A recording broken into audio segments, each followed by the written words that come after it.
Bismillahirrahmanirrahim. Assalamualaikum warahmatullahi wabarakatuh. Innal hamdalillah nahmaduhu wa nasta'inuhu wa nastaghfiruh wa na'udzu billahi min syururi anfusina wa sayyiati a'malina. May yahdihillahu fala mudilla lahu wa may yudlil fala hadiyalah. Asyhadu an la ilaha illallah wahdahu la syarikalah wa asyhadu anna Muhammadan abduhu wa rasuluhu la nabiyya ba'dah. Allahumma salli wa sallim wa barik ala sayyidina Muhammadin wa ala alihi wa sahbihi ajmain.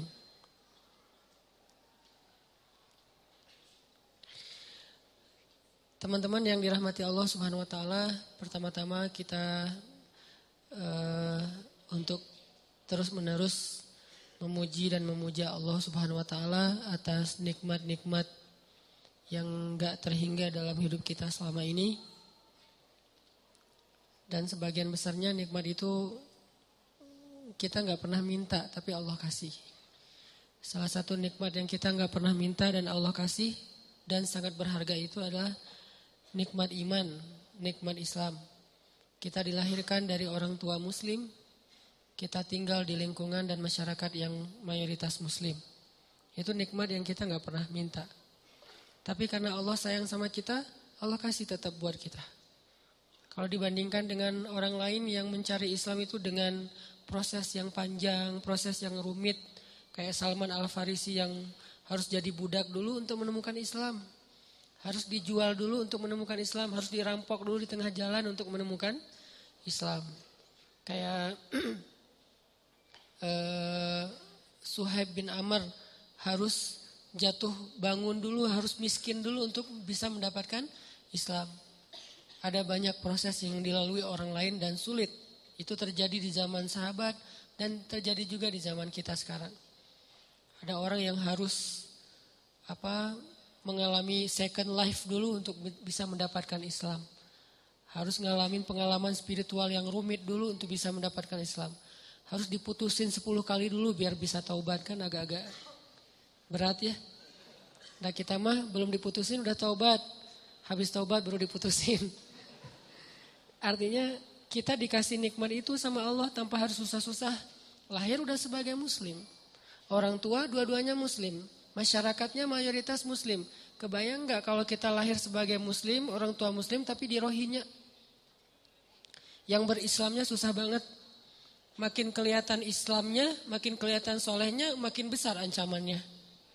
Dibakar hidup-hidup, digorok di depan keluarga, orang tua, pasangan dan anak perempuannya dinodai di depan dia, dan dia nggak bisa buat apa-apa. Berislam yang sangat luar biasa beratnya di sana teh. Atau di Suriah, di Palestina, yang Palestina mungkin udah hampir 1 abad, udah lebih dari 60 tahun mereka dijajah. Atau nenek moyang kita lah yang berislam dulu di zaman Jepang dan Belanda susah. Sekarang kita Allah beri nikmat yang kita nggak minta. Lahir setelah Indonesia merdeka, lahir setelah masa-masa sulit ketika awal-awal Indonesia merdeka, lahir di lingkungan kaum muslimin yang mayoritasnya di Bandung pula. Karena ada beberapa wilayah di Indonesia yang berislam juga masih susah sampai sekarang. Dengan konflik-konflik sosial yang kadang-kadang, konflik horizontal yang kadang-kadang terjadi itu sampai kita ketakutan gitu. Kok ada di suatu wilayah yang umat Islam itu yang kayak dulu tahun 2001 yang sempat rame tuh di Ambon, di Poso. Alhamdulillah kita di Bandung. Pernah minta gak lahir sebagai orang Bandung? Gak pernah. Tapi Allah kasih nikmat lahir sebagai orang Bandung. Dan saya aja orang Aceh cemburu sama orang Bandung. Alhamdulillah Allah takdirkan saya tinggal di Bandung. Ini nikmat yang besar. Tanpa saya mengeluh sebagai orang Aceh karena itu juga nikmat yang luar biasa buat saya. Karena bisa dibilang itu sesuatu karunia. Tapi Bandung punya nikmat lain yang mungkin orang Aceh gak punya. Orang Aceh punya nikmat lain yang jelas kita dilahirkan dalam suasana yang sangat nyaman. Berislamnya tuh gak repot. Ini layak disyukuri oleh kita setiap hari. Karena kalau kita gak mensyukuri ini, nanti Allah akan cabut satu aja. Bukan iman, bukan hidayah yang dicabut. Tapi berislamnya yang dicabut, nikmat berislamnya. Dibikin berislam kita susah. Dibikin berislam kita itu repot. Gampang banget buat Allah. dimunculkan di antara kita seorang pemimpin yang zalim aja udah repot loh. Mau bikin taklim repot, mau ngaji repot, di sekolah pendidikan Islamnya dihapus segala macam kayak Turki beberapa waktu yang lalu. Itu kan berislamnya repot kan? Di Turki mau azan aja nggak boleh pakai bahasa Arab. Udah gitu isi dari azan itu ada dihapus beberapa kalimat-kalimat yang sakral dalam Islam. Kayak kalimat hayya 'alal falah misalnya. Atau taklim-taklim, khutbah-khutbah mulai di style sama negaranya sekuler. Sehingga kita dengerin khutbah tuh kayak garing gitu. Lama-lama kegaringan yang dipelihara bertahun-tahun buat kita makin gak ngerti agama. Begitu gak ngerti agama, gampang frustasi, depresi, tingkat stres tinggi. Mulai kasus-kasus bunuh diri meningkat. Ini berislam sudah dicabut nikmatnya oleh Allah. Kalau kita enggak syukurin. Nah kita syukurin alhamdulillah atas nikmat iman, Islam, hidayah. Lahir dalam lingkungan mayoritas muslim yang nyaman di Indonesia. Mudah-mudahan dengan kayak gitu Allah tambahkan nikmat berislam. Gimana Allah tambahkan nikmat berislam? Mengekspresikan keislaman itu disupport sama pemerintah. Karena mengekspresikan keislaman itu insya Allah gak akan ganggu orang lain kok. Konsep agama Islam itu kan udah ideal banget ya. Gak mungkin kita taat dengan agama kita terus ngeganggu agama lain. Itu mustahil. Gak ada dalam kamus Islam kayak gitu. Jadi gak usah khawatir ketika kita taat dengan syariat Islam, agama Islam. Ketika kita mengekspresikan keislaman kita, gak usah khawatir. Justru itu jadi sebuah kebaikan. Karena sifat dasar Islam itu rahmatan lil alamin. Makin orang Islam mengerti agamanya, makin dia rahmah kepada orang lain. Gak mungkin makin ngerti agama makin galak. Gak mungkin. Dia galaknya bukan ke orang lain. Galaknya kepada kemungkaran.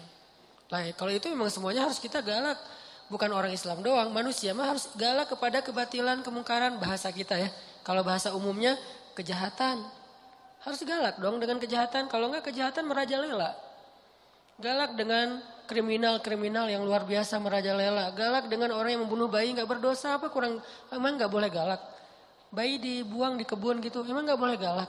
Harus galak. Karena kalau gak galak, kejahatan itu merajalela. Tapi bukan kepada orangnya, etnisnya, agamanya.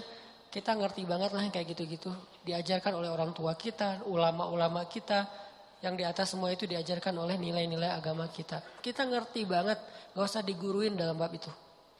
Gak usah dikasih tahu, itu kita ngerti. Jadi makin kita berislam, insya Allah makin kita rahmah kepada orang lain. Ini kalau kita syukurin, Allah akan angkat untuk kita pemimpin yang semakin kita syukuri, semakin baik pemimpinnya. Semakin kita syukuri nikmat berislam, semakin baik pemimpinnya. Kebayang gak sih enaknya kita jadi muslim? Ini cita-cita saya pribadi. Sholat, muazzinnya wakil presiden kan? Hayya 'alas shalah. Lembut azannya. Siapa? Wakil presiden. Istiqlal. Hayya 'alas shalah.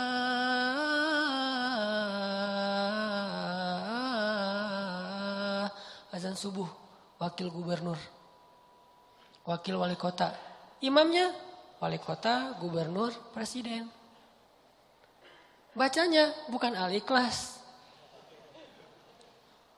Bacaannya itu ayat-ayat yang baper banget gitu. Al-Ikhlas keren, cuman itu kesannya ya.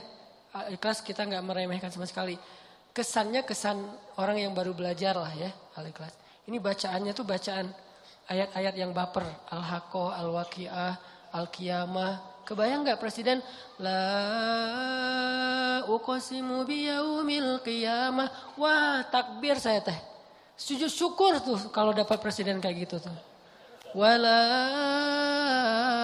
uqsimu bin nafsil lawamah. Wah itu benar-benar nikmat dari langit untuk bangsa Indonesia tuh.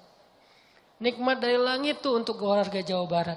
Nikmat dari langit tuh untuk warga Bandung. Kalau imam kita adalah jangan dipisahin lagi imam masjid dengan imam pemerintahan. Karena dalam Islam gak ada pemisahan tentang itu.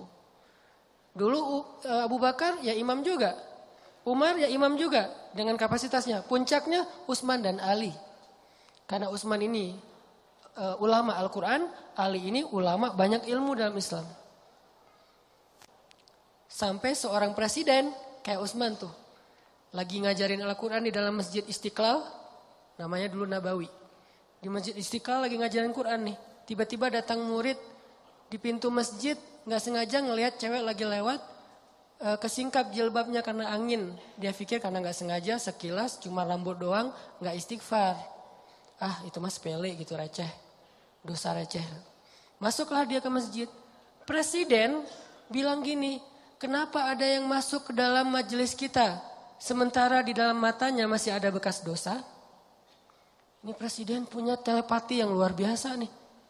Kenapa masuk ke dalam majelis kita seseorang yang di matanya masih ada bekas dosa?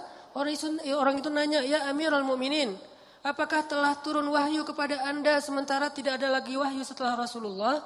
Maksudnya gimana anda tahu saya baru melihat dosa di luar padahal gak ada yang lihat selain saya sendiri gitu. Kata Utsman bin Affan, ittaqu farasatal mu'min. Hati-hati dengan farasah, jadi bahasa Indonesia firasat. Hati-hati dengan firasat orang yang beriman. Presiden segitu firasatnya coba. Sampai dosa yang dia gak lihat tahu, kan berarti keren banget nih presiden. Dan ini adalah wujud dari kesolihan masyarakat. Makanya Allah berilah pemimpin yang soleh untuk mereka. Karena pemimpin itu gambaran dari kita.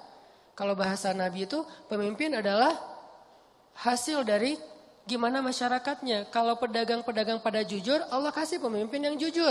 Jadi jangan selalu hanya nyalahin pemimpin. Jangan-jangan pemimpin kita banyak yang korupsi karena pedagang juga dalam kelas yang lebih kecil gak jujur dagangannya juga kan. Mau beli buah naga, dari pas kita lewat tulisannya 1 kilo 10.000. Pas kita berhenti, Pak yang 10.000 yang itu. Loh ternyata 10.000 di bawah gak kelihatan. Yang di display 20.000, tapi tulisnya 10.000. Gimana kita mau dapat pemimpin yang jujur? Bukankah salah satu cara Allah menghukum masyarakat yang curang adalah dengan menghadirkan pemimpin-pemimpin yang curang? Dan Allah tahan air hujan, itu hukuman. Jadi bukan dari pemimpinnya, balik lagi kepada kita. Syukuri nikmat itu. Itu kemenangan dakwah buat saya ya. Saya gak tahu masalah politik, tapi dari angle saya sebagai orang sebutnya ustadz nih. Harapan besar saya tuh pengen banget sholat suasananya kayak di Masjid Nabawi di zaman para Khulafaur Rasyidin. Itu keren banget. Yang azannya wakil presiden, wakil gubernur, wakil wali kota. Yang imamnya adalah orang nomor satunya. Dengan bacaan yang fasih. Dan dia menghayati bacaan itu. Dan insya Allah ini bukan berarti jangan politisasi agama. Enggak sama sekali. Bukan urusan itu. Apa salahnya kita berharap pemimpin kita bacaan Al-Qurannya bagus kan? Bukankah itu bagian dari kesolehan kita dalam menerapkan agama Allah? Dan itu bukan hal yang berlebihan. Buat apa bacaan bagus tapi korupsi? Ya insya Allah itu kan bacaan bagus indikasi bahwa dia udah gak korupsi. Kita berharapnya kayak gitu, itu puncaknya. Saya gak perlu ngomongin bab korupsi, bab empati segala macam. Pastinya mudah-mudahan itu wajah displaynya adalah bacaan bagus. Tapi karakternya pastinya jujur, merakyat, adil kayak gitu-gitulah. Sekarang kita syukurin dulu nih nikmat berislam kita. Mudah-mudahan Allah terus memberi petunjuk kepada pemimpin-pemimpin kita. Dan mengangkat untuk kita pemimpin-pemimpin yang seperti harapan-harapan orang yang beriman. Terus kemudian salawat dan salam masih prolog untuk kekasih kita Nabi besar Muhammad SAW. Benar-benar kita coba setiap hari belajar teman-teman, belajar mencintai Nabi. Yang paling layak dicintai dalam hidup kita itu pertama Allah, kedua Nabi, ketiga orang tua, keempat mantan. Nggak masuk lah. Keempat adalah pasangan dan keluarga kita, qurrata ayun. Kalau yang belum punya minimal 3 dulu lah. Allah, Nabi dan orang tua. Itu urutan, ini bukan acak, urutan. Jadi kayaknya nggak fair kalau kita cinta banget sama orang tua kita, apalagi cinta banget dengan itu. Tapi ke Allah Rasulnya tuh kayak nggak ada greget-gregetnya, biasa-biasa aja. Giliran nama dia disebutin, kita langsung kayak Giliran nama Allah disebutin biasa aja, nggak ada rasa wajilat qulubuhum. Nah ini kayak nggak fair menurut saya. Belajar deh, pelan-pelan dibangun itu takjub sama Allah, ingat betapa baiknya Allah sama kita. Takjub sama Nabi, ingat betapa baiknya Nabi sama kita. Kalau saya sekarang membiasakan karena saya pengen respect banget sama Nabi semampu saya. Kalau sholawat sama Nabi itu saya takzim, menghargai. Misalnya Allahumma sholli ala sayyidina. Takzim banget. Kenapa? Sosok yang memang layak ditakzimin. Gak usah kita. Malaikat aja takzim sama Nabi. Apa takzim teh? Kayak hormat banget ya, respect banget. Malaikat aja respect banget sama Nabi Muhammad. Malaikat tuh sayang banget sama Nabi. Sampai Jibril tuh pas ngedampingin Nabi wafat, Nabi lagi sakaratul maut, Jibril buang muka. Nabi tanya, ya Jibril kamu benci ngeliat wajah saya? Enggak ya Rasul, saya enggak tega. Kayak seorang ayah yang anaknya lagi mau diinfus, bayinya lagi diinfus, lagi disuntik kan enggak tega banget kan ngelihatnya ya. Kayak gitulah Jibril kepada Rasulullah SAW. Enggak tega Jibril mau ngelihat Nabi lagi diinfus, maksudnya lagi ditarik nyawanya. Apalagi Aisyah yang mangkuin Nabi, apalagi istri-istri Nabi yang lain yang ngelihat Nabi dalam keadaan susah. Ini keringat beliau, keringat dingin karena sakaratul maut. Nabi dalam keadaan kayak gitu, yang diingat siapa? Kita, ummati. Ya Allah gimana? Karena Nabi pengen make sure ke Allah kalau nanti di akhirat beliau bisa mensyafaati kita. Itu deal-dealannya Nabi terakhir. Maaf saya nggak mau promosi. Dan saya juga nggak nonton soalnya. Cari di YouTube. Deal-dealan Nabi sama Allah yang terakhir itu adalah make sure kalau Nabi itu bisa syafaatin umatnya. Itu tuh deal-dealan Nabi sama Allah yang terakhir loh. Ya Allah beri saya kesempatan mensyafaati umat saya. Beri kesempatan umat saya masuk surga duluan. Umat saya. Sampai Allah ya. Baru tenang beliau kembali kepada Allah. Itu permintaan terakhir Nabi. Kalau kita kan permintaan terakhir mungkin gak akan keingat orang lain. Jangankan orang lain mungkin keluarga aja gak ingat. Pasti diri sendiri yang kita pikirin kan. Kalau Nabi yang dipikirin orang yang gak kenal sama beliau. Terus kita kenapa masih kikir untuk bersalawat sama beliau? Beliau aja yang gak kenal sama kita terus berusaha untuk memberi syafaat buat kita. Masa salawat aja males? Sallallahu alaihi wasallam. Dan kenabian beliau memang luar biasa. Saya baru dengar ada sebuah cerita nih keren nih. Dulu tuh ada seorang laki-laki namanya Ahban. Ahban ini penggembala domba gitu. Lagi menggembala domba ya. Tiba-tiba ada seekor serigala naik ke atas puncak bukit. Terus bicara kayak manusia. Ini di zaman Nabi. Seekor serigala naik ke atas bukit. Ngelihat domba yang banyak digembalain sama Ahban. Dia bilang, ya Ahban, kenapa kamu menghalangi dan menghalangi saya dari rezeki yang Allah tentukan untuk saya? Kata serigala, mana rezekinya? Domba. Kan dikawal terus sama Ahban nih.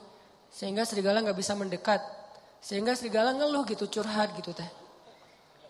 Wahai Ahban, Ahban gitu. Kenapa kamu menghalang-halangi rezeki Allah untuk saya? Berupa domba-domba. Ahban lihat kanan kiri, mana orang yang ngomong? Kata serigala, saya, kata serigala teh. Oh kamu, ajaban. Mengagumkan sekali serigala bisa bicara seperti manusia. Kata Ahban, kata serigala, ada yang lebih mengagumkan daripada ini. Apa? Ada seorang laki-laki di Madinah dan dia adalah utusan Allah. Dialah yang paling mengagumkan. Lebih gempar daripada serigala bisa ngomong. Beneran. Ini Ahban ini orang Madinah. Dia gak tahu tentang kenabian Rasulullah. Pulanglah dia ke kampungnya. Nanya tentang Muhammad, tentang kenabian. Datanglah kepada Rasulullah. Begitu Ahban bertemu dengan Rasulullah. Rasulullah tersenyum dan mengatakan. Apa yang dikatakan serigala itu kepadamu wahai Ahban? Dia makin kaget. Ya Muhammad, bagaimana kamu tahu tentang apa yang saya bicarakan dengan serigala? Allah subhanahu wa ta'ala yang maha tahu segala sesuatu. Akhirnya asyhadu an la ilaha illallah wa annaka rasulullah. Banyak banget bukti-bukti kebesaran itu. Jadi enggak usah ragu lagi bahwa Muhammad sallallahu alaihi wasallam adalah utusan Allah, orang terpilih yang Allah aja udah maafin kesalahan beliau tapi enggak menyebutkan kesalahannya. Tapi Allah maafin, tapi enggak disebutin kesalahannya. Saking mulianya Rasulullah sallallahu alaihi wasallam.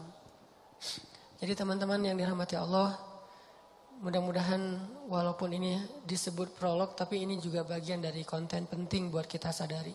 Syukuri nikmat berislam kita. Nikmat hidayah, taubat, hijrah kita. Nanti Allah akan tambahkan. Suasana keislaman itu adalah nikmat yang paling besar yang Allah berikan kepada hambanya. Ketika suatu negeri bisa berislam dengan nyaman, berarti negeri itu dapat nikmat yang paling besar yang pernah diberikan kepada manusia. Karena dikasih harta, belum tentu negeri itu nyaman. Buktinya beberapa negara maju yang kita lihat futuristik banget, angka bunuh dirinya tinggi.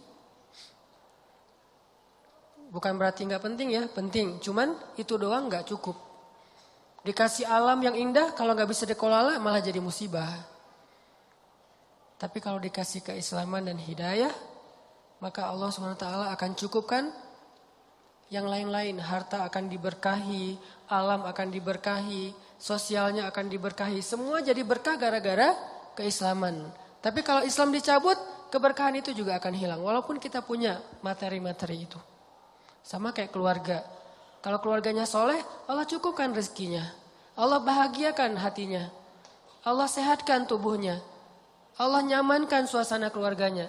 Tapi kalau orang dikasih harta doang tapi gak dikasih kesolehan di dalam keluarga itu, justru harta penyebab kekacauan di dalam keluarga itu.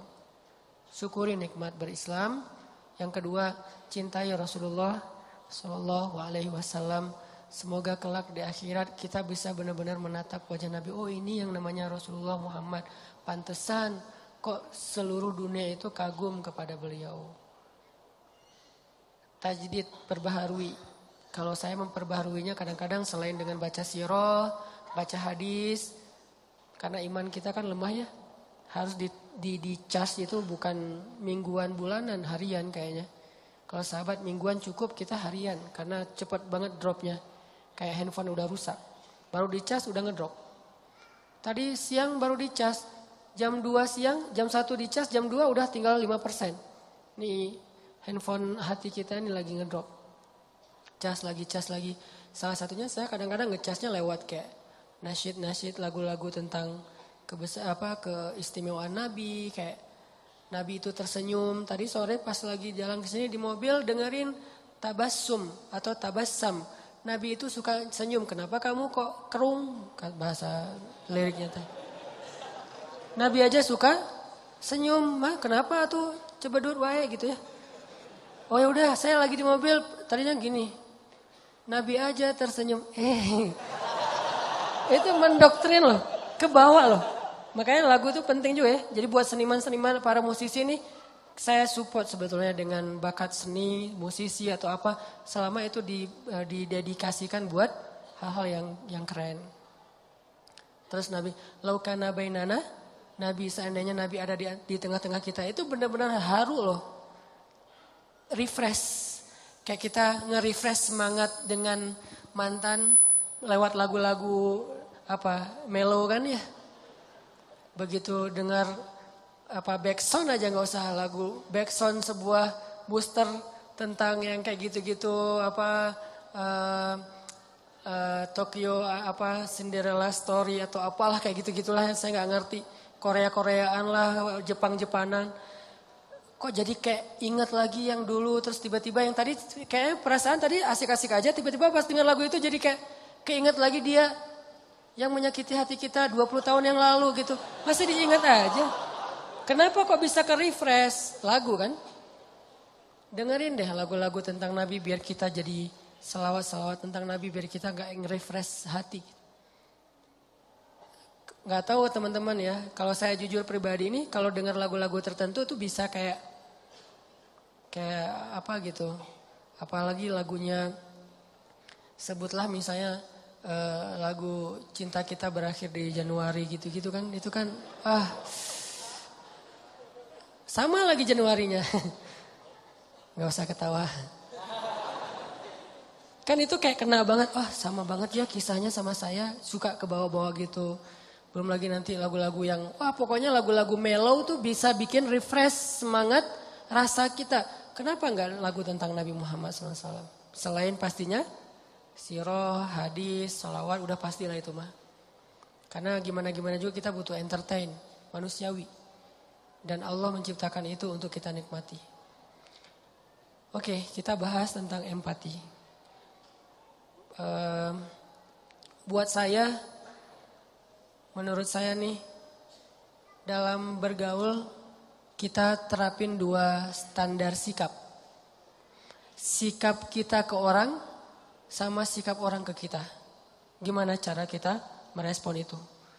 Gimana cara kita bersikap ke orang lain? Gimana cara kita ngerespon sikap orang lain kepada kita? Itu 2 standar yang berbeda. Jangan disamain dan jangan dibalik. Kalau sikap kita ke orang, maka sikap yang paling baik kita tunjukkan itu adalah sikap empati.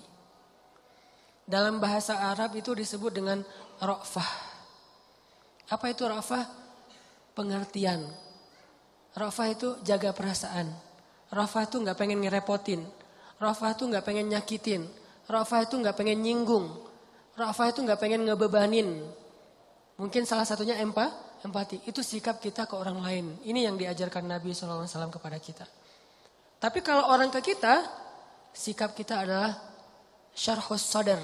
Apa syarhus sadar? Lapang dada, legowo kalau kata orang Jawa. Syarhus sadar. Alam nasyrah laka sadrak. Kalau kita ke orang, ra'fah, jaga perasaan dia. Kalau orang ke kita, lapang dada. Jangan dibalik. Kalau kita ke orang, berharap dia lapang dada. Kalau dia ke kita, berharap dia empati. Ini egois nih. Ya ra'fah dong, jangan. Kalau orang ke kita, jangan minta dia supaya ra'fah. Tapi minta supaya kita bisa berlapang dada terhadap kekurangan dia. Kan enak nih. Tapi giliran kita ke dia, kita ra'fah. Tapi kalau dibalik, giliran orang ke kita, harusnya dia ra'fah sama saya Ustadz. Tapi dia tuh gak pengertian banget. Ini kebalik. Terus giliran kita ke orang lain, ya dia harusnya kan berlapang dada. Kan saya manusia biasa, dibalik lagi. Sikap ini yang selama ini ketuker. Jadilah banyak chaos. Kita dengan pasangan, kita dengan teman kos-kosan, dengan teman kuliah, dengan dosen, dengan murid, dengan orang tua bahkan. Orang tua meminta anaknya supaya ra'fah kepada dia dan dia berharap anaknya juga lapang dada terhadap dirinya. Ini nih, anak juga kayak gitu ke orang tua, gak bisa. Makanya empati itu saya berharap gak bisa utuh kalau kita hanya bahas empati. Takutnya nanti kita berharap orang lain yang empati ke kita. Gak gitu, kita yang empati ke orang lain. Makanya ada hadis kita ke orang, ada hadis orang ke kita. Kayak yang dulu saya bilang, hadis tentang doa orang yang terzalimi itu diijabah kan ya? Itu buat siapa? Itu bukan hadis buat, wahai orang-orang yang sedang terzalimi. Terutama yang baru aja diputusin dengan bahasa-bahasa yang gak enak. Bukan untuk mereka, untuk yang mutusin. Lo yang menzalimi, doa orang yang terzalimi itu diijabah loh, hati-hati gitu. Jadi jangan dibalik angle-nya, sehingga kita gak menjadi orang yang hanya menuntut hak. Kalau semua orang menuntut hak, kayak misalnya pemerintah, rakyat itu harusnya taat kepada pemerintah. Rakyat juga, pemerintah harusnya adil kepada rakyat. Kan semuanya menuntut hak. Kenapa nggak dibalik? Pemerintah ngomongnya, maaf ya rakyat saya belum adil kepada kalian. Rakyat juga, maaf ya kita belum terlalu taat sama suka demo aja, suka marah-marah misalnya. Kan gitu kan harusnya dua-duanya saling memberi kewajiban, memberi hak bukan menuntut hak. Apalagi kalau udah berpasangan nanti tuh. Istri ngumpulin hadis-hadis suami, suami ngumpulin hadis-hadis istri. Gak beres-beres nih urusan ini. Pah, kata Nabi juga, kata istrinya. Perlakukanlah istri kalian dengan lemah lembut. Tuh, kata Nabi, Pah. Mah, kata Nabi juga, kalau saya boleh menyuruh manusia sujud kepada manusia, saya suruh tuh istri sujud kepada suami. Mama pernah gak sujud sama papa? Capek. Insya Allah nanti kita lanjutkan setelah sholat isya ya. Bismillahirrahmanirrahim. Teman-teman yang dirahmati Allah. Jadi sikap kita itu ada dua dalam bergaul, dalam bersosial, kalau bahasa dakwah dalam bermuamalah. Pertama, sikap kita ke orang lain adalah ra'fah. Kalau ditanya dalil mah sebetulnya ada dan jelas banget di Al-Quran. Allah menyebutkan pertama kalau di dalam surat Al-Qalam itu wa innaka la'ala khuluqin Nabi Muhammad itu adalah teladan paling ideal dalam masalah muamalah. Akhlak paling ideal udah. Tinggal kita contohin aja gimana Nabi ke orang lain, gimana Nabi dari orang lain ke beliau. Kalau beliau ke orang lain disebutin oleh Allah di surat At-Taubah 128 tuh. Akhir surat At-Taubah. Bil mu'minina ra'ufun rahim. Nabi Muhammad itu kepada orang yang beriman ra'ufun. Ra'uf itu dari kata ra'fah. Ra'ufun dari kata ra'fah. Apa arti ra'fah? Jaga perasaan orang banget. Empati banget. Pengertian banget. Itu kalau beliau ke orang lain. Saking pengertiannya Nabi ke orang lain. Sampai-sampai Nabi itu jadi sering jadi kayak ngeberatin diri sendiri. Jadi kayak korban gitu. Demi menjaga perasaan orang. Kalau ada sahabat bikin salah. Nabi gak akan langsung negur beliau di depan umum. Negur orang itu di depan umum. Kan ini berarti kita dalam kehidupan sosmed kita kan. Kalau misalnya ada postingan yang kayak gimana menurut kita keliru. Jangan di komen negurnya, di DM. Tapi DM-nya gak dibaca Ustadz. Japri. Gak dirit juga Ustadz, doa aja.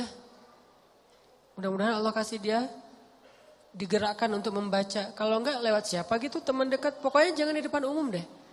Itu kalaupun masukan kita benar. Jangan-jangan udah ramai di depan umum ternyata salah pula. Ini kan berarti kita kayak agak-agak konyol gitu kan ya. Kenapa? Karena kita gak jaga perasaan orang lain. Jangan sampai kita terbiasa.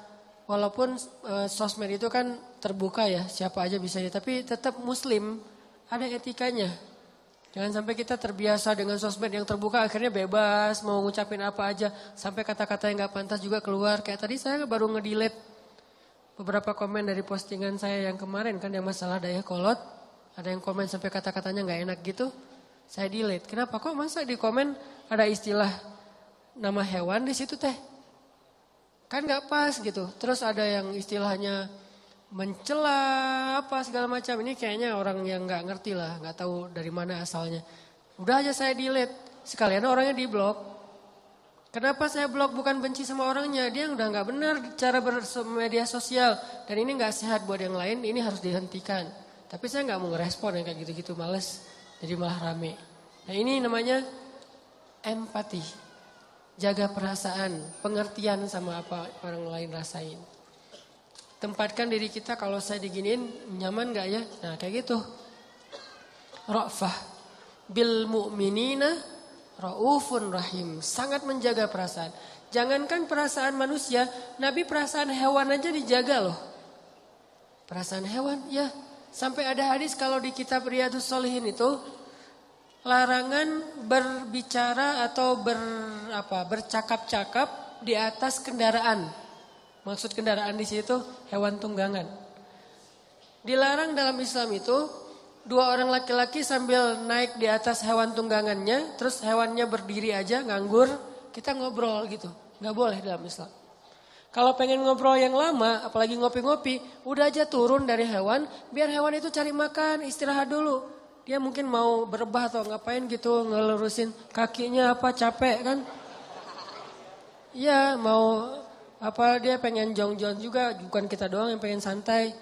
Biarin dia istirahat, jadi kita ngopi-ngopinya di bawah. Jangan sampai ngopi-ngopi di atas, ngobrol terus nunjukin, oh ini ada masalah lagi training topik. Tapi di atas hewan, hewannya kan bete di bawah. Ngapain sih kan lama-lama amat, gua juga pengen makan atau ngapain gitu. Itu ada hadisnya, saking Nabi Ra'fah. Dengan hewan aja ra'fah.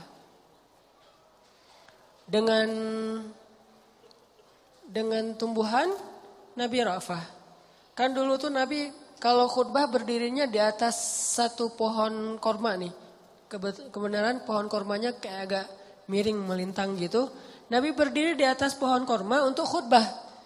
Begitu kaum muslimin sudah mulai agak mampu nih, dibikinlah mimbar untuk Nabi yang sekarang di Raudhah tuh, dibikin mimbar sehingga Nabi khutbah tidak lagi berdiri di atas pohon korma, maka pohon itu pun menangis kayak anak bayi.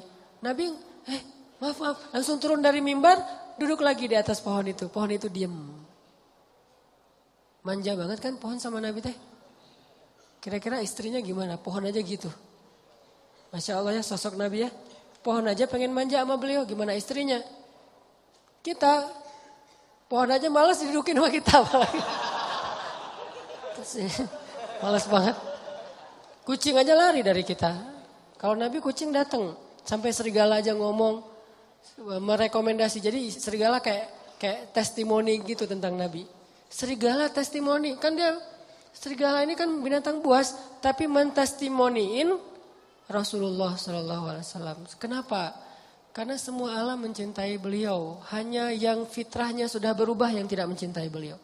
Kalau yang masih sesuai fitrah, manusia, jin, hewan, tumbuhan, semesta, yang masih fitrah nih, cinta pasti sama Nabi. Hanya hati-hati yang sudah berubah, tidak lagi fitrah, yang tidak cinta kepada Nabi. Ra'fah. Kayak kita ra'fah kalau misalnya kita beda pendapat nih. Dalam satu grup tuh teman kita ada yang misalnya dia tuh sebutlah kalau sholat misalnya dia tuh kayak pakai sarung. Yang satu lagi santai nggak pakai sarung yang penting sopan. Jangan sampai kita broadcast di grup itu tentang hal-hal yang menyinggung perasaan teman kita yang berbeda cara ritual. Yang satu tahlilan, yang satu tidak. Yang satu mauludan, yang satu tidak. Yang satu mungkin ngerokok, yang satu enggak. Enggak usah dibahas di depan orang banyak. Saya sampai kadang-kadang bingung ngejawabnya. Ada yang nanya ke saya, Ustaz, apa hukum rokok? Gimana nih jawabnya nih? Karena dia sedang ngerokok, nanya hukum rokok di depan orang banyak. Kalau saya bilang boleh, saya berpendapat rokok itu enggak boleh, apalagi di depan umum kalau misalnya mengganggu orang lain. Tapi kalau saya nggak jawab, kalau saya nggak jawab, itu jadi kayak dia nanya, dibikin herai gitu, dibikin ketawa aja, dibikin kayak canda gitu. Kenapa? Saya nggak mau jawab pertanyaan-pertanyaan pribadi di depan umum. Apalagi kalau misalnya di sosmed, yang saya tahu mungkin followers kita juga macam-macam kan karakternya. Masa ditanya di depan umum, saya harus jawab, ini agak-agak bahaya nih. Sehingga yang kayak gini-gini namanya ra'fah, harus mikir banget ini gimana nanti dia perasaannya. Kayak kadang-kadang ra'fahnya misalnya kita ke guru atau kita ke orang lain. Saya pernah jadi kebayang sekarang gimana Nabi itu luar biasa ya jaga perasaan sahabat. Kayak saya pas lagi jalan kemana orang minta foto. Ustaz Hanan boleh foto? Kadang-kadang lagi capek banget, kadang-kadang lagi sibuk, bahkan kadang-kadang lagi makan gini. Pas mau, Ustaz Hanan boleh foto? Oh iya, foto. Jadi saya pengen ra'fah ke dia.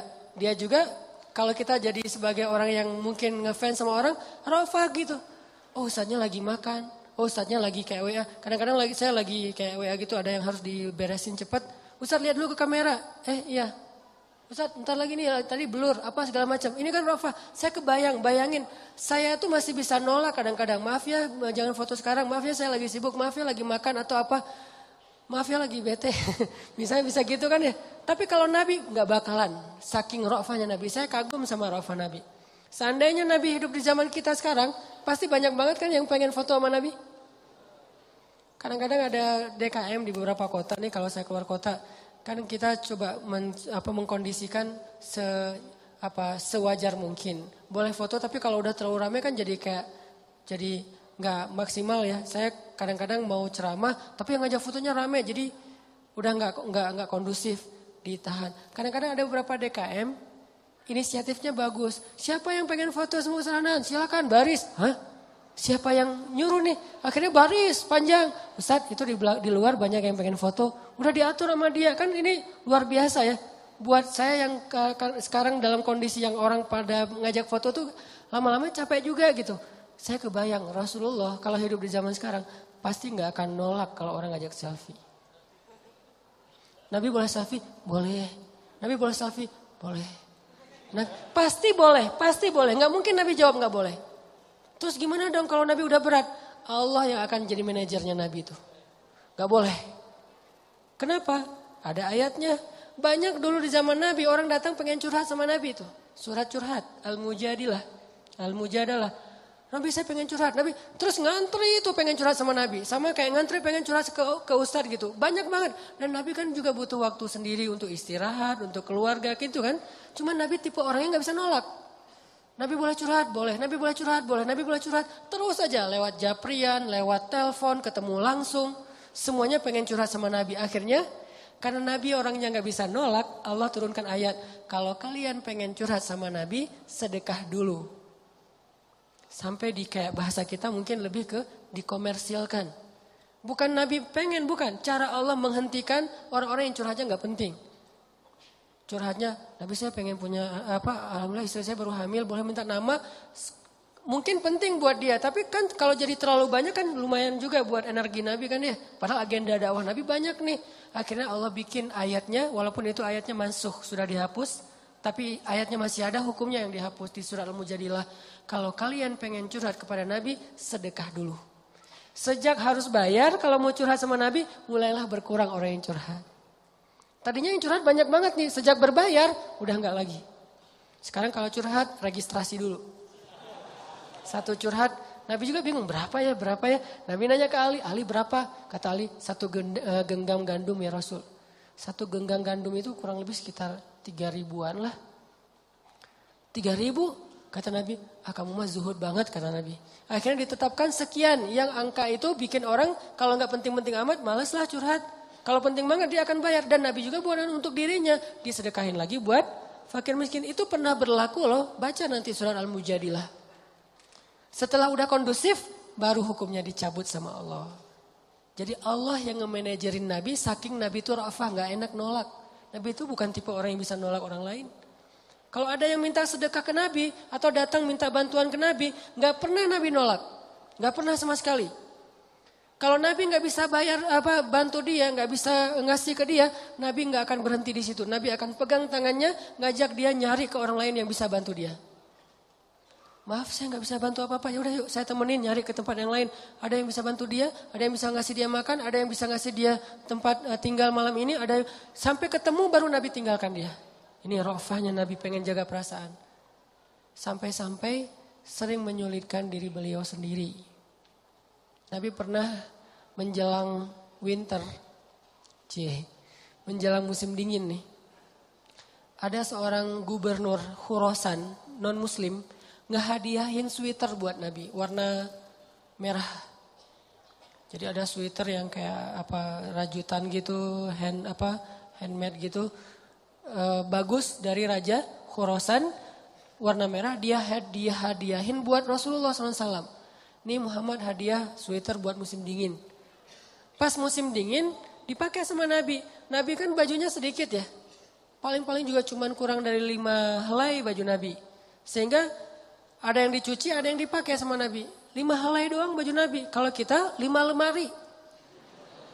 Sampai bingung nih baju yang udah dikasih orang tapi belum pernah dipakai gitu. Masih ada labelnya.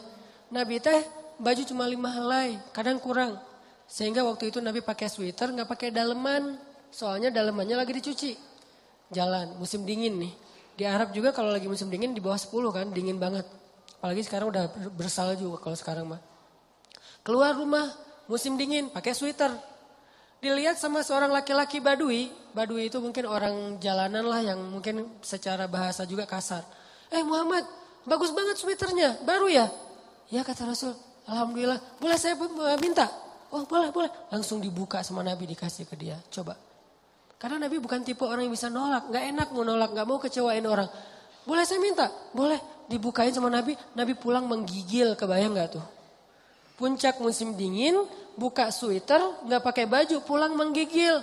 Dan dia tuh tega banget ngelihat Nabi kayak gitu. Sampai sahabat marah sama dia. Kamu tega banget sih sama Rasulullah. Kalau kamu butuh baju minta aja ke kita. Kata dia apa? Bukan bajunya sih yang penting kata dia.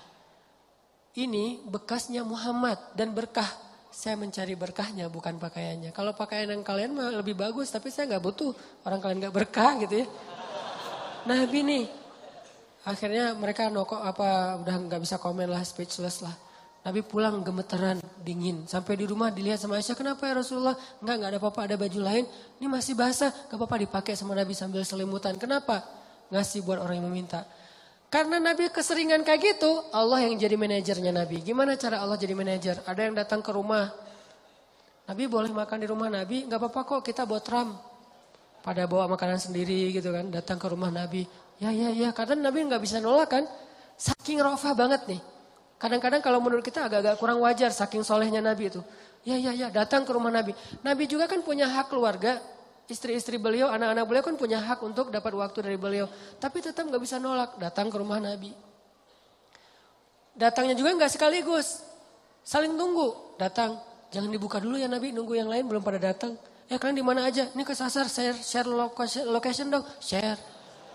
Ternyata share disconnect 10 kilo bedanya. Nyari lagi. Lama pokoknya kalau dalam imajinasi kita tuh lama. Datang satu-satu sampai udah lengkap semuanya. Udah semuanya, udah silakan makan, dibukain, makan. Udah selesai makan, ngobrol. Lama-lama saya juga pernah ngerasain kayak gitu. Ada orang mungkin saking sayangnya sama saya, kayak nyaman gitu ngobrol sama saya. Buka topik. Satu topik itu 10 menit. Ustadz kemarin saya baru gini-gini. Mulai nih saya. Oh gitu-gitu. Oh gitu. Padahal udah gak kuat. Tapi gitu kan basa-basi ya untuk menghargai orang. Selesai satu topik karena dia ngerasa kayak nyaman gitu ngobrol. Buka topik yang kedua. Wah 10 menit lagi nih. Topik kedua selesai. Topik ketiga. Dan itu wajar. Banyak orang kayak gitu. Di zaman Nabi lebih dari itu. Karena orang ke guru aja bisa kayak gini. Apalagi ke Nabi kan. Nabi udah. Yang kedua. Saya juga Rasul. Ya saya juga Rasul. Akhirnya semuanya pada ngomong. Dan Nabi diem aja nungguin. Tetap senyum. Tetap udah ngantuk-ngantuk. Istri beliau udah bete di kamar. Gak datang-datang Nabinya teh. Gimana ini? Gak ada Abu Bakar, gak ada Umar yang biasa nge-manajerin Nabi nih. Sekarang gak ada siapa-siapa, Nabi sendiri aja. Turun ayat di surat Al-Ahzab. Kalau kalian udah selesai makan, jangan meneruskan pembicaraan, pulanglah. Barulah Nabi bilang, alhamdulillah turun ayat, kata Nabi teh. Masya Allah. Gara-gara kita lama di rumah Nabi, akhirnya dapat ayat. Hebat juga nih, apa ayatnya Nabi? Bacain dong. Gak apa-apa dibacain, gak apa-apa. Kalau kalian udah selesai makan, pulanglah. Oh gitu, astagfirullahaladzim, pada bubar gitu. Jadi Allah yang nge-manajerin Nabi, saking Nabi gak enakan coba. Ini nih artinya rofah, tapi kadang-kadang rofahnya kok Nabi doang ya rofah ya, umatnya gak rofah. Harusnya kita kayak gitu, ke orang lain tuh rofah. Gak enak lama-lama, gak enak. Sifat gak enak itu bagian dari sifat sunnah Nabi loh. Gak enak kalau komen di depan umum. Gak enak kalau kita menjudge. Gak enak kalau kita marah-marah. Gak enak kalau kita coret-coret mukanya. Gak enak apa gitu. Gak enak. Jaga perasaan orang lain teh. Nah ini namanya rofah. Kalau hidup kita penuh dengan kayak gini ke orang lain. Insya Allah akan lebih nyaman. Cara gaul kita, masyarakat kita. Giliran orang lain ke kita. Alam nashrah laka sadrak. Wa wada'na anka wizrak. Kalau kita lapang dada, ringan beban kita teh. Kenapa kadang-kadang punggung kita nih di sini tuh pundak kita rasanya kayak keras gitu kan ya. Kebanyakan pikiran. Pas kita dipijat, kenapa nih keras banget? Stres. Kenapa kok bisa stres? Dadanya sempit. Orang yang dadanya sempit, satu kesalahan orang aja udah bikin dia nyesek. Tapi kalau dadanya lapang, kesalahan-kesalahan orang itu gak bikin dia nyesek karena masih lapang. Kayak sebuah ruangan sempit ditaruh satu barang udah sesek. Tapi kalau ruangannya luas ditaruh banyak barang juga masih lapang, gor gitu. Naruh lemari beberapa masih lapang. Tapi kalau kamar mandi taruh lemari satu udah gak bisa ngapa-ngapain kan ya. Jadilah syarhus sadar, berlapang dada dengan kesalahan orang lain kepada kita. Sehingga kita gak gampang nyesek. Kita gak gampang stres, kita gak gampang nyimpen, gak gampang sakit punggung kita. Kayak gitu Allah bilang, alam nasyrah laka sadrak. Kalau udah lapang dada, wa wada'na anka wizrak. Kami turunkan beban-beban kamu. Alladzi anqadha dhahrak, yang memberatkan punggungmu. Caranya gimana? Fa inna ma'al usri yusra. Inna ma'al usri yusra, fa idza faraghta fansab, wa ila rabbika farghab. Itu kan ajaran supaya syarhus sadar. Pasti ada kebaikan di sini, pasti ada kebaikan di sini. Minta aja sama Allah, minta tolong kepada Allah, maafkanlah dia. Supaya kita enggak angqadallah, enggak memberatkan punggung, enggak jadi berat sendiri gitu. Jadi stres sendiri, jadi kayak terbeban sendiri. ini kalau orang kepada kita. Kayak misalnya cara lapang dada itu kayak husnuzon salah satu yang paling penting. Oh pasti bukan saya maksudnya. Kadang-kadang kan kita suka baper sendiri ya. Ada yang ngomong apa chat di grup, kita ngerasa kayak di spam gitu. Wah ini gua banget nih yang diomongin. Padahal enggak. Bukankah kita sering dengerin khutbah atau ceramah seseorang ustadz itu. Kayak ustadz itu kenal kita banget. Kok ustadz itu jadi tahu masalah saya sih? Enggak, dia enggak tahu masalah kita. Allah yang menuntun lisannya karena pengen menasihati kita lewat dia. Tapi dia enggak tahu, jadi jangan kegeeran, jangan baper sendiri. Wah ustadz ini pasti ngomongin saya nih. Enggak, ustadznya juga enggak tahu masalah kita. Karena ada beberapa kasus yang saya pernah kayak gitu, saya lagi ngomongin apa, terus tiba-tiba ada jemaah yang kayak tersinggung. Wah ustadz ngomongin saya nih di depan umum, siapa juga orang saya enggak kenal orangnya. Kenapa kok persis? Saya juga sering kayak gitu kan, udah 2 tahun ini kan saya enggak khutbah Jumat nih. Kenapa enggak khutbah Jumat? Salah satu alasannya saya pengen Jumat itu privasi waktu buat anak laki-laki saya. Karena dia sekarang udah 3 tahun, saya kasih jatah pokoknya Jumatan harus di Cihanjuang bareng Yahya. Karena saya pengen dampingin dia ke masjid hari Jumat. Alasan kedua, ada penyakit ustadz yang dulu pernah saya alamin. Apa penyakit ustadz? Keseringan ngomongin menasihati orang, jarang dinasihati. Nah saya pengen Jumat itu waktu saya mendengar nasihat buat diri saya sendiri. Awal-awal itu benar kerasa. Pas pertama dengar khutbah orang, apaan sih ini kayak gini ngomongnya. Ada tuh ego-ego ustadz kayak gitu tuh muncul tuh. Itu kan yang lagi diobatin tuh. Wah enggak gini, saya tahu dalilnya lebih dari ini mulai. Muncul gitu-gitu tuh. Awal-awal kayak gitu, tapi astagfirullahaladzim, sombong banget sih gue. Udah. Terus kalau ada yang ngomongnya kadang-kadang kayak enggak mungkin belum terbiasa ngomong depan umum, kayak agak-agak nervous mungkin atau agak-agak kaku gitu. Muncul rasa sombong tapi lama-lama di recovery diperbaiki apa? Kalau saya menghargai dia walaupun enggak bagus, nanti orang akan menghargai saya ketika saya nggak bagus performnya.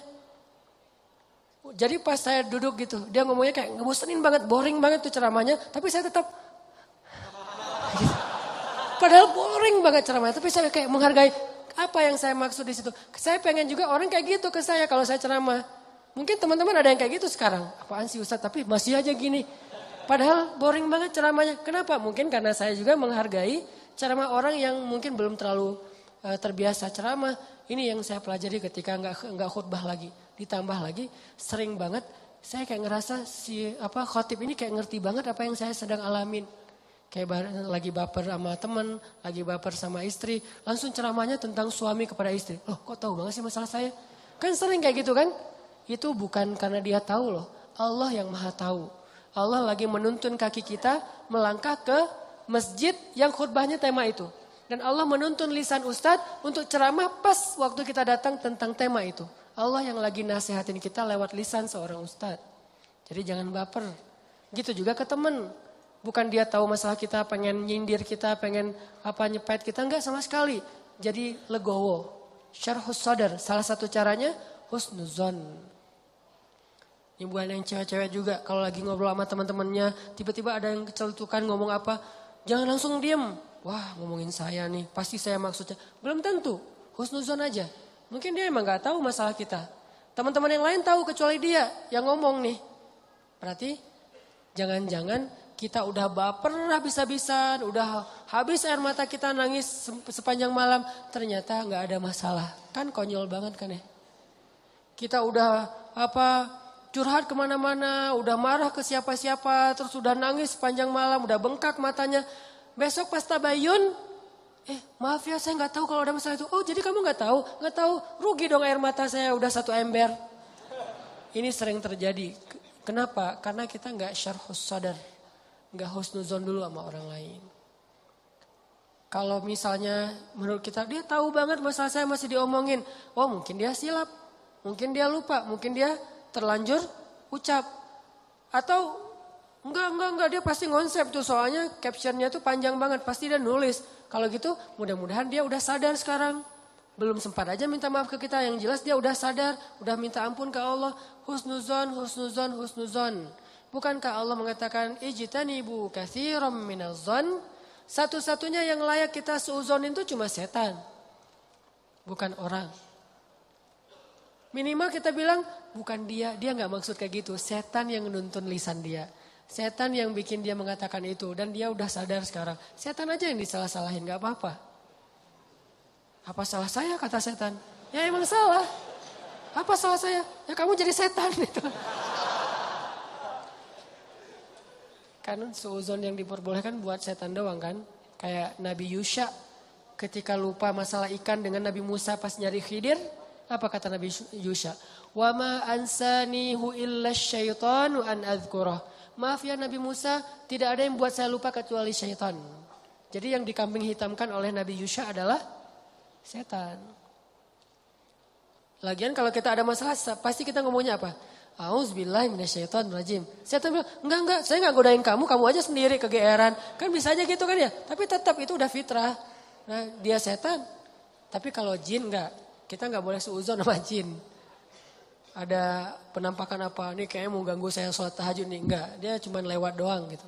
Tapi kalau setan benar, enggak khusyuk, pasti setan. Enggak bisa move on, pasti setan. Wujudnya manusia. Kan setan itu minal jinnati wan nas ya, dari jin dan manusia tuh. Enggak. Bercanda, astagfirullahaladzim. Nanti saya di-report, di-ban lagi akun saya. Sama mantan-mantan. Banyak gening. Oke. Dari orang ke kita, syarhus sadar. Secara syarhus sadar, lapang dada gimana? Husnuzon.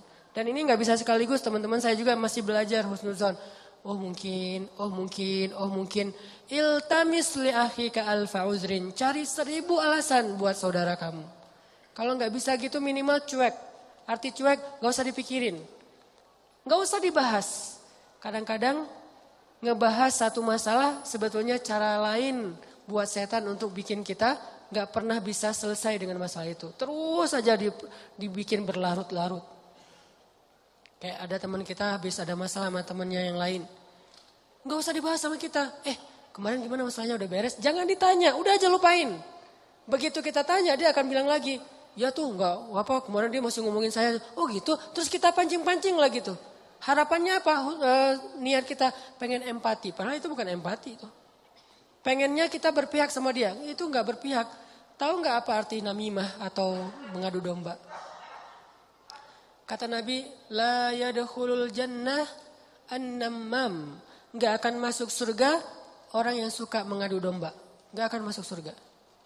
Nah, adu domba itu ada 2, teman-teman. Ada adu domba orang yang memang jahat. Ada adu dombanya orang soleh. Orang soleh juga bisa mengadu domba. Gimana caranya? Kalau orang yang gak soleh mengadu domba, dia sengaja membuat fitnah di antara 2 orang. Sehingga mereka jadi baperan, jadi putus silaturahim. Ini gak soleh. Insya Allah kita gak akan kayak gitu. Saya yakin gak ada niat kita ngadu domba orang. Tapi kita mungkin banget terjebak di adu domba yang kedua. Adu dombanya orang soleh nih. Gimana ngadu dombanya? Nih saya kasih contoh. Si A ngomongin si B di depan kita. Tapi gak sampai kan ke si B. Kita yang dengar, si B gak dengar. Misalnya kayak dia lagi ngejapri kita. Iya dia gini. Kita kan yang tahu. Terus kita capture. Kita forward ke si B. Ini aku bukan mau manas-manasin ya. Tapi ini cara jawabnya gimana nih. Dia ngomong kayak gini tentang kamu. Kita capture, sakit hatilah si B. Oh ternyata dia ngomongin saya di belakang. Itu perumpamaannya kata para ulama. Si A manah si B. Tapi gak kena, anak panahnya jatuh di lantai. Kita ambil, kita tusuk ke dadanya. Sambil kita katakan ini bukan dari saya lah, dari dia loh ya. Nih. Kayak gitu analoginya. Itu namimahnya orang soleh. Adu dombanya orang soleh. Jadi kita gak niat memfitnah. Kita niat pengen menyampaikan kebenaran, kita lagi empati, pengen tabayun. Gak usah tabayun kepada korban. Tabayunnya kepada pelaku. Apa bukti kamu ngomong kayak gitu? Gitu, nanya ke pelaku. Jangan, benar gak yang dia omongin? Jangan, salah nih. Konsep tabayun itu bukan kepada korban yang dibicarain, kepada yang ngebicarain. Jadi kayak ada teman kita yang ngomong hal-hal yang gak benar, tanyanya balik ke dia. Apa bukti kamu ngomong kayak gitu? Kalau benar, gak usah disampaikan. Kita kebalik, dia ngomongin kamu kayak gini, benar gak? Nah, ini konsep tabayun yang akhirnya Bukan tabayun jadinya, namimah. Udah jatuh tuh anak panah di lantai, kita ambil kita tusuk. Ini bukan dari saya ya, dari dia. Dia terus ketusuk, makasih ya kamu udah nyampain anak panah ini ke saya. Dia emang gak bener nih orangnya. Padahal yang nusuk bukan dia loh, orang ini nih. Kan kita kadang-kadang kayak jadi akrab gitu dengan orang yang sering ngebukain sebuah masalah ke kita kan. Walaupun bikin kita bete, kita anggap dia kayak setia banget, berpihak banget sama kita, empati banget. Enggak, ini salah. Enggak kayak gini caranya. Harusnya kita bilang, kalau kamu tahu itu nggak nyaman buat saya, jangan disampaikan. Gitu harusnya. Tapi dia ngomongin kamu, biarin aja dia ngomongin. Yang penting kan saya nggak dengar, sehingga saya nggak sakit hati ke dia. Mudah-mudahan Allah maafin dia, kan selesai. Justru gara-gara kamu sampaikan ke saya jadi sakit hati ke dia. Allah nggak maafin dia, Allah nggak maafin saya nih. Putus silaturahim kita berdua. Kamu nih pelakunya nih. Kok jadi saya sih? Ya kamu. Oh rame perang segitiga. Kan ini yang terjadi kan selama ini. Ini lebih realistis menurut saya daripada namimah yang memang niatnya jelek buat saya sih. Saya husnuzon sama kita semuanya. Gak adalah niat kita jelek pengen memfitnah orang, gak. Tapi seringnya kita terjebak tanpa kita sadari. Justru karena kejujuran kita, karena keakraban kita dengan teman kita. Jadi kita ngebuka hal-hal yang dia gak perlu dengar. Itu sering banget kayak gitu. Saya juga kadang kayak gitu. Misalnya ada yang bicara apa tentang istri saya nggak suka tuh. Dia bicarain istri saya gini misalnya depan temennya ngasih tahu ke saya. Terus saya kan jadi sakit hati sama orang itu ya. Saya juga ngasih tahu ke istri. Istri saya lebih sakit hati lagi sama dia. Ini salah, dia salah, saya salah. Harusnya saya diem aja. Papa udah tahu kan masalah ini, kenapa nggak ngasih tahu ke mama? Karena papa berharap mama nggak tahu. Tapi daripada mama tahu dari orang lain, ya berarti orang itu yang salah, bukan papa. Kenapa dia ngasih tahu ke mama? Kan gitu kan? Jangan sampai ya Pak, mama tahu dari orang lain. Jadi kalau ada yang kayak gini-gini harus papa yang ngomong ke mama. Enggak, itu salah konsepnya. Enggak boleh kita menyampaikan sebuah informasi walaupun benar, apalagi belum tentu benar. Walaupun benar kepada orang yang kalau dia dengar dia akan sakit hati atau sedih, enggak boleh. Diamin aja.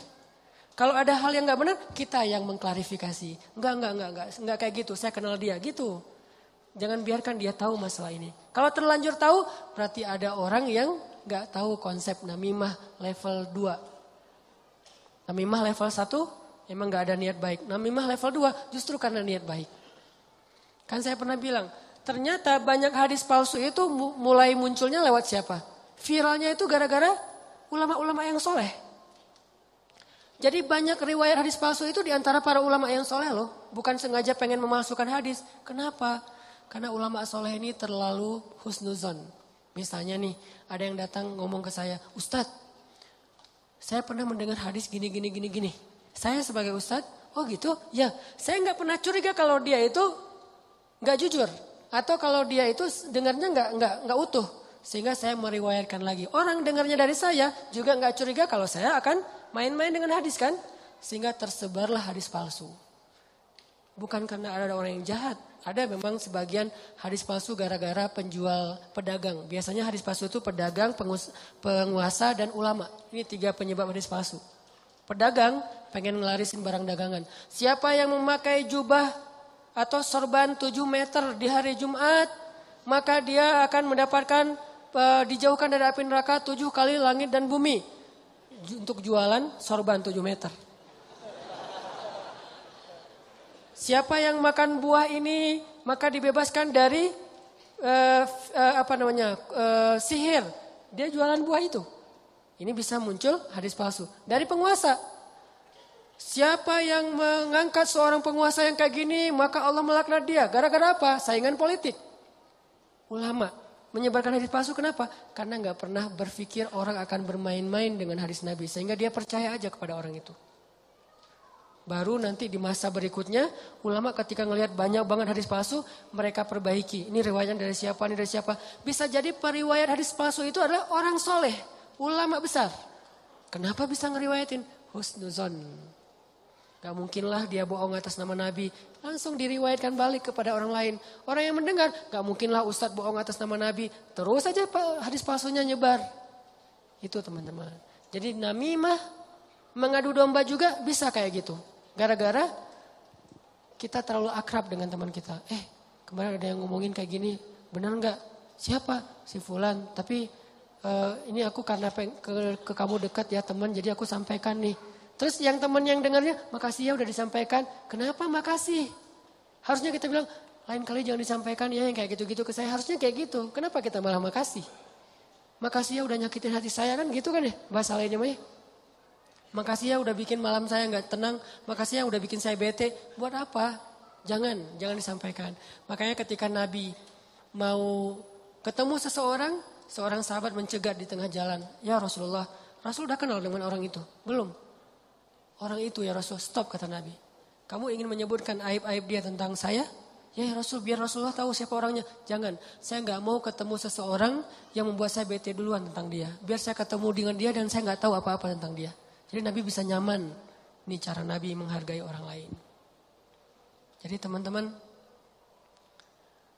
kalau kita ke orang jaga perasaannya, kalau orang ke kita berlapang dada. Husnuzon, maafin, lupain, gak usah dibahas, gak usah diperpanjang.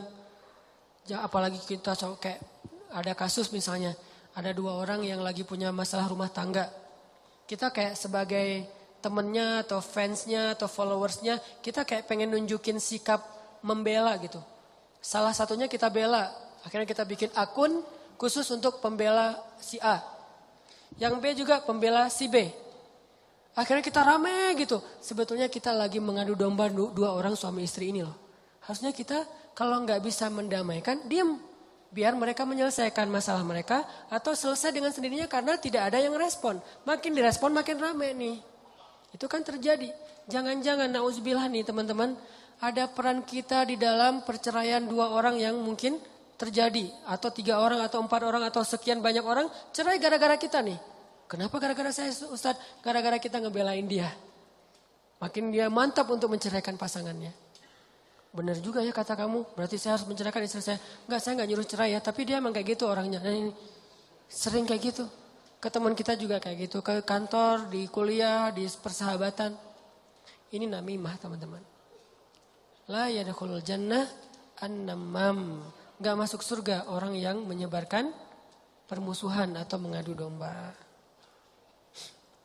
Terakhir, mudah-mudahan kita benar-benar bisa menjalankan 2 konsep ini. Satu surat At-Taubah, Ra'fah. Satu lagi surat Al-Insyirah, Syarhus Sadar dalam bergaul kita. Sehingga insya Allah kita gak punya banyak masalah di antara teman-teman kita. Udahlah, jangan sampai kita larut terus membahas masalah pribadi. Ada banyak masalah umat yang harus kita bahas. Kalau kita benar-benar seorang muslim yang empati kepada umat, mending kita habisin energi kita buat ngomongin Dayakolot, ngomongin banjir di Bandung Selatan, ngomongin orang-orang yang pengangguran, ngomongin teman-teman kita yang kena narkoba di luar negeri, ngomongin Rohingya, Suriah, Palestina, apa yang bisa kita bantu buat mereka. Mending energinya dipakai buat itu, daripada habis terus energi untuk masalah kita pribadi. Kayaknya egois banget sih. Di sana banyak yang butuh pertolongan kita malah sibuk dengan urusan pribadi. Itu buat saya itu gak keren. Kita terlalu egois membahas masalah pribadi. Boleh, tapi porsinya jangan kegedean. 30% aja, 70%-nya untuk umat. Saya juga punya masalah keluarga. Semua orang punya masalah keluarga, tapi saya gak mau berlarut-larut. 30% aja. Sisanya, kalau saya ketemu sama teman, pasti yang dibahas masalah kemaslahatan umat. Mudah-mudahan ini bermanfaat. Mohon maaf kalau ada salah kata. Dan semoga Allah memberi ilham dan taufik dalam hati kita untuk menjalankan apa yang sudah kita dengar, bukan hanya jadi wawasan, bukan hanya jadi teori, bukan hanya jadi sekedar wacana, tapi memperbaiki perilaku dan akhlak kita. Karena wawasan yang tidak diamalkan namanya bukan ilmu. Ilmu itu wawasan yang sudah diamalkan. Tapi mengamalkannya juga gak bisa sekaligus teman-teman. Kenapa kita ngaji setiap Rabu, setiap Minggu? Karena kita pengen terus berusaha memperbaiki diri. Termasuk saya sendiri nih. Saya ngomongin teman-teman tuh sama kayak menceramahi diri sendiri loh. Kadang-kadang di rumah juga istri, ingat materi ceramah kemarin. Oh iya. Gitu kan suka gitu ya. Karena menceramahi orang justru balik lagi ke kita. Jadi semua kita belajar, termasuk saya. Memperbaiki diri terus. Ayo kita sebagai muslim ciptakan suasana sosmed yang lebih bijak, sosmed yang lebih elegan, sosmed yang lebih kreatif, produktif, bukan sosmed tempat kita mengumpat, mencela, haters, bukan. Kita muslim. tunjukkan bahwa Islam itu emang keren, elegan banget. Karena kita mewakili agama kita. Nanti teman-teman kita di beda agama, mereka juga punya PR menunjukkan sikap dari mewakili nilai-nilai agamanya. Kita juga punya PR itu.